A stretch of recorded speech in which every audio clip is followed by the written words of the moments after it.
그 대통령 권한대행이 거부권을 행사할 수 있느냐 없느냐 뭐 말들이 오고 가고 그러는데 할 수 있죠. 왜 없습니까? 참 억지 주장들이 그냥 아무렇지도 않게 그 민주당의 당 지도부나 뭐 대변인들을 통해서 입 밖에 나오는 걸 보면 참 어떨 때는 정말 너무한다는 그런 생각이 들 때가 있습니다. 대통령 권위나 사고 시에 대통령의 권한 대행은 대통령이 해왔던 일을 거의 예외 없이 다 할 수 있게 돼 있습니다. 아니 우리 헌법에 그게 돼 있어요. 대통령의 권한을 국무총리가 대행한다.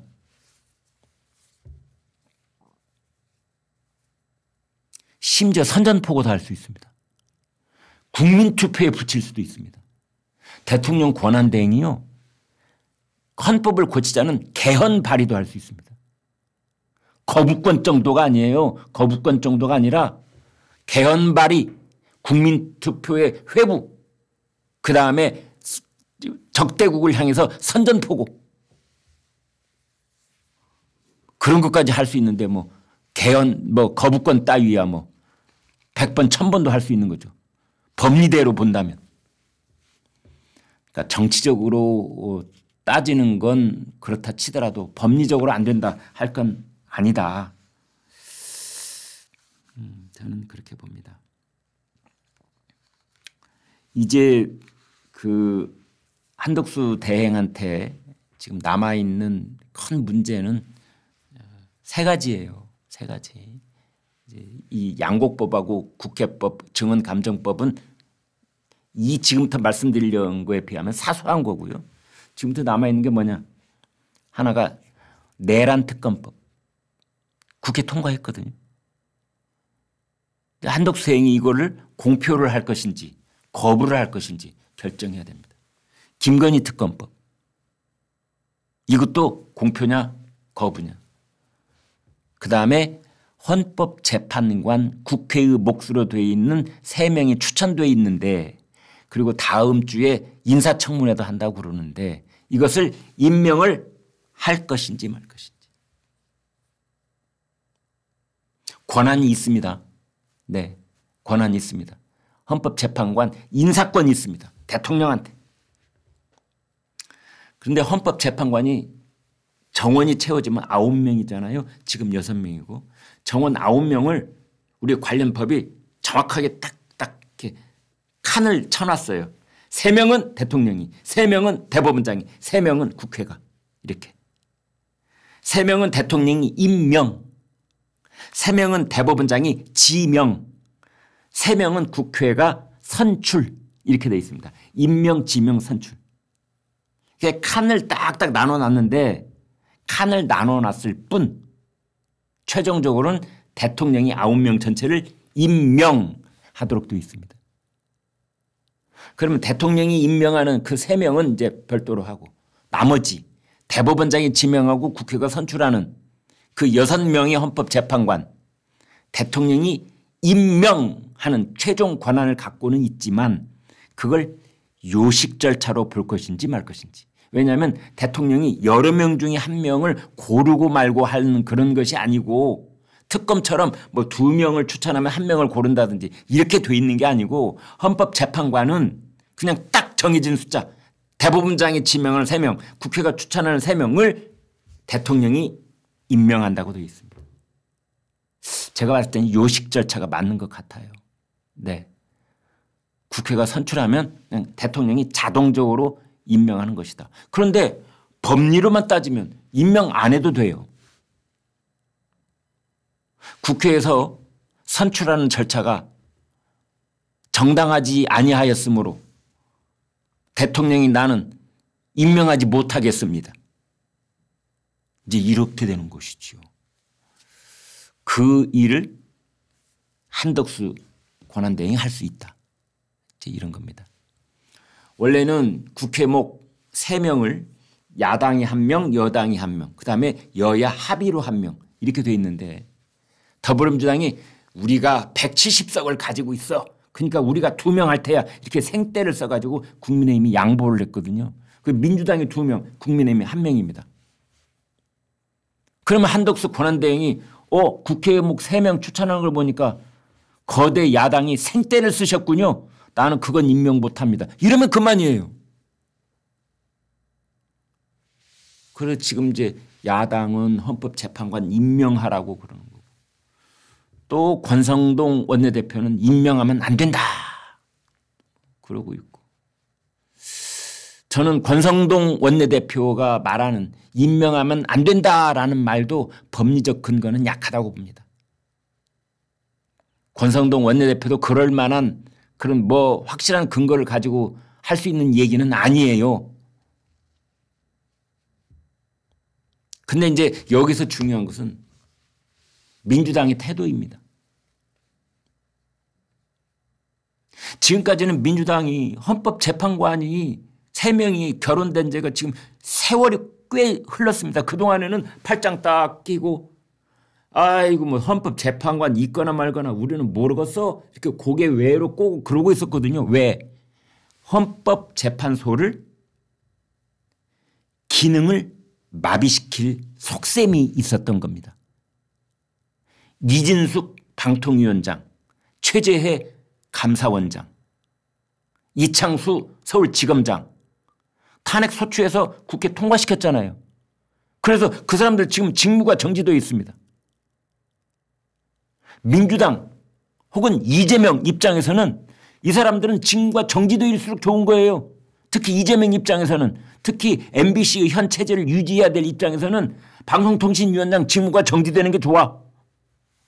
그다음에 문재인 정권의 그 잘못을 다 지금 이렇게 솎아내고 있는 이 감사원장 직무 정지돼 있으면 참 좋겠어. 그다음에 이재명 사법 리스크 다 수사 지휘하고 있는 서울중앙지검장 직무 정지돼 있으면 좋겠어. 그럼 직무 정지가 계속 되려면 어떻게 된다? 헌법재판소가 결정을 안 내려줘야 되는 거예요. 그러려면은 헌법재판소가 그냥 허리가 휘어지게 6명, 7명이 의결할 수 있는 것을 6명으로 가처분 신청을 인용을 하고 어쩌고 그래서 처음에 민주당은 헌법재판소 제발 수독 상태가 유지되기를 그랬던 사람들이 헌법재판소에 윤석열 대통령 탄핵 소추안이 넘어가니까 이제는 빨리 해줘. 빨리 해줘. 우선적으로 해줘.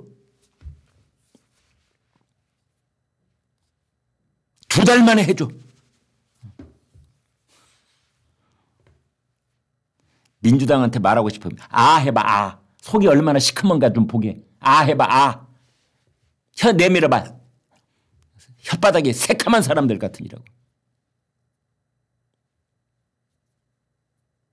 그러고 있는 겁니다. 그래서 이재명 대표의 공직선거법 위반 항소심이 나오기 전에, 항소심은 사실심의 마지막인 겁니다. 어제 이화영처럼. 그래서 가령 2월 초에 2월 중순께 공직선거법 위반 항소심에서 이재명 징역 1년 집행유예 2년 그러면 아마 민주당 난리 날 겁니다. 대권 후보가 될 가능성이 점점점 희박해지는 것이기 때문에. 그래서 지금 민주당은 한사코 시간과의 싸움, 이재명의 항소심이 나오기 전에, 이재명의 대법 확정 판결이 있기 전에 빨리 대통령 선거를 치르고 싶은 겁니다. 그렇다고 해서 이재명이 꼭 당선된다는 보장은 없겠습니다만은 어찌됐든 그래서 지금은 헌법재판소를 막 가동시키려고 하는 거고, 그 일이 있기 직전까지는 헌법재판소가 멈춰 있기를 바랬던 거고.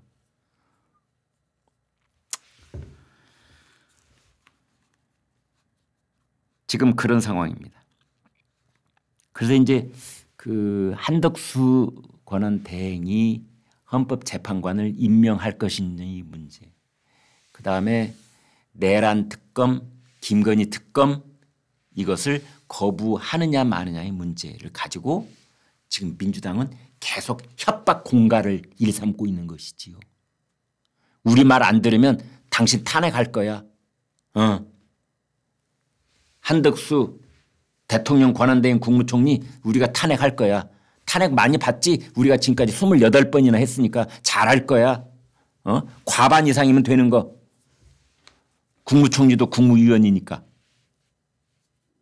그러고 있는 겁니다. 지금 민주당은 대통령 탄핵소추하고 김건희 특검 이것 말고는 아무 관심이 없어요. 아무 관심 없습니다. 빨리 대통령 탄핵소추 헌재에서 인용이 돼서 그래서 그 날짜로부터 2달 이내에 조기 대선 일자 잡히고 우리 일극체제의 아버지 같은 위대한 지도자이신 이재명 대표가 단일 후보로 출마하셔서 그래서 당선이 되는 그 영광의 순간이 있기까지 우리는 무슨 짓이든 할 수 있다.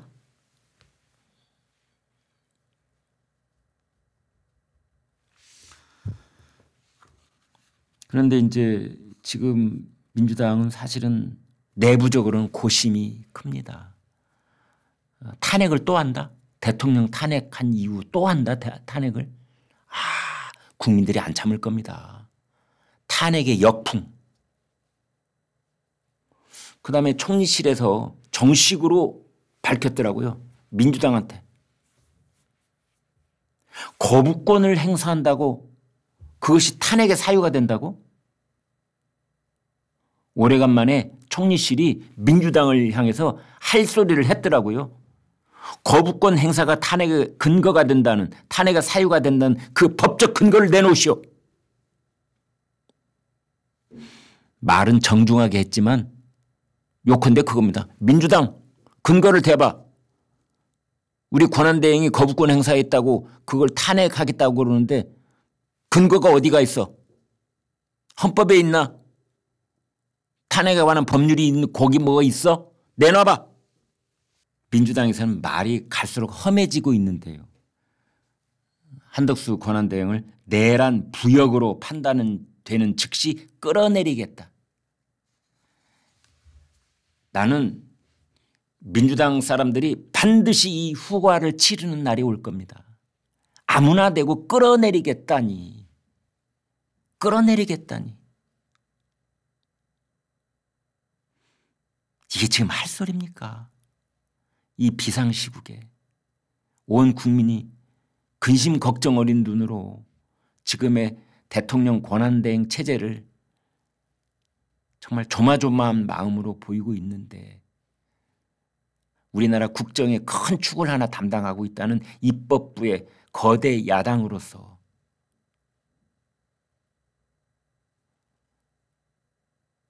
대통령 권한대행을 끌어내리겠다. 끌어내린다면 뭘 어떻게 하려고? 그렇다고 해서 대통령 권한대행이 이재명이 되는 게 아니잖아. 그렇다고 해서 박찬다가 되는 거 아니잖아. 그다음에 경제부총리, 그다음에 교육부총리, 그다음에 과기부 장관, 정부 조직법에 순서가 다 정해져 있는데 민주당 당신네들 손으로는 일도 안 가. 그렇게 한다고 그래서 뭐 전 국무위원들한테 다 한 번씩 해보게 권한대. 그래도 무사할 것 같으냐? 이 사람들아. 어떻게 끌어내리겠다는 말을 쓰는지. 문화대혁명 때 홍위병들도 그러지는 않았을 것 같아요. 근데 그 이제 대통령 권한대행은 탄핵 정족수에 관한 것도 또 논란입니다. 그러니까 원래 국무위원들, 장관들은 탄핵 소추안이 국회를 통과하려면 제적의원의 과반 찬성이 있으면 됐는데 대통령은 3분의 2, 200명이잖아요. 그런데 지금 한덕수를 국무위원으로 볼 것인지 아니면 그걸 초월한 대통령 권한 대응으로서 대통령이 준하는 자격을 갖춘 자로 볼 것인지 이제 이 문제인 겁니다.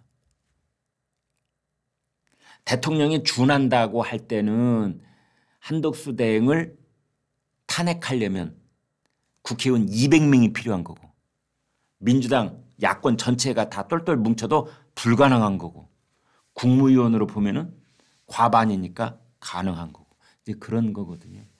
지금 말들이 많이 있습니다. 이 법학 교수들 쪽은 국무위원으로 봐야 된다라는 말이 일부 있고 이제 야당도 그쪽이고 국민의힘 쪽은 아니다. 200명이 필요하다라는 의견인 거고. 근데 여기서 저희가 가장 무게를 둬야 되는 국회 입법조사처에서 유권 해석을 내린 적이 있어요. 그 박근혜 전 대통령 그때 탄핵됐을 그 당시에. 그때 유권 해석은 뭐냐? 대통령으로 봐야 된다는 거였습니다. 그래서 국회 입법조사처의 그 유권 해석은 200명이 있어야 된다 이겁니다. 그러니까 민주당 혼자는 한덕수 대통령 권한대행 탄핵할 수 없다 이겁니다.